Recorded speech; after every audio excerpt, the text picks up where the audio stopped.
ടാങ്കൊക്കെ വൃത്തിയാക്കി പുതിയ ടാങ്കിൽ കയറിയതിന് ശേഷം മീനുകൾക്ക് പെല്ലറ്റ്സ് മാത്രമാണ് കൊടുക്കാൻ പറ്റിയിരുന്നത് വെച്ചത്.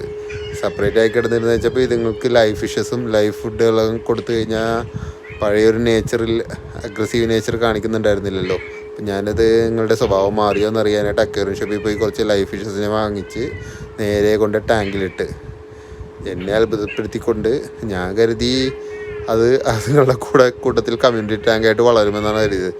എവിടെ ചെറിയ മീനുകൾ മുതൽ വലിയ മീനുകൾ വരെ ഓടിച്ചിട്ട് എല്ലാത്തിനെയും തിന്ന് ഒന്ന് വീടിൻ്റെ അകത്ത് വരെ കയറി തിരിച്ച് വന്നപ്പോഴേക്കും ബാലൻസ് ആകെ കണ്ടത് 4 മീനുകളാണ്.